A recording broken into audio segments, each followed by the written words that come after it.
Hi everyone, it's Monday again. I'm Radhika. Welcome back to DataZard. We are back with our Workout Wednesday challenge. Today we are going to be solving 2022 week 27 challenge, which is around navigating hierarchies in Power BI. We will be creating this dashboard. So without further ado, let's jump into our Power BI desktop. First step is to get data into Power BI.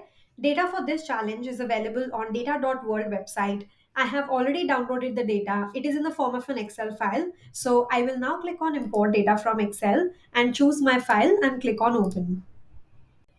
Now we will only need orders table. So I'm going to click the checkbox for orders table and click on transform data. In Power Query Editor, we can see that the data has loaded all right. So I will just click on close and apply to apply these changes and get data into Power BI desktop. Now the first thing that we need to do is we need to get a line chart. So I'll choose a line chart here and we need to create it between date and sales. So I'll bring in the sales here in the y-axis and date here in x-axis. And in date, we don't want quarter and day, so I'll remove them so that we show sales by year and month. That's the first chart that we have created. Now for the second chart, we need a bar chart. And in bar chart, I'm going to choose this bar chart. And we need multiple categories over here. So on y-axis, we will first get category, then we will get subcategory, and then we will get product name. So a category could have multiple subcategories and one subcategory could have multiple product names. So that's the hierarchy that we are trying to create. And on x-axis, I will get the sales. So let's get that here. So from here, these show categories. We can go down another level. So if I click on this down arrow and let's choose technology.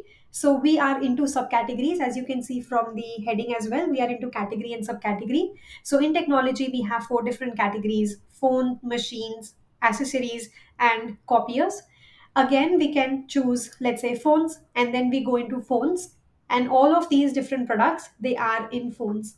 So that's how the drill down will work. Now, when we are changing these, then our line chart is also changing. So let's say if we go one up, then our line chart changes. If we go one up again, our line chart changes again.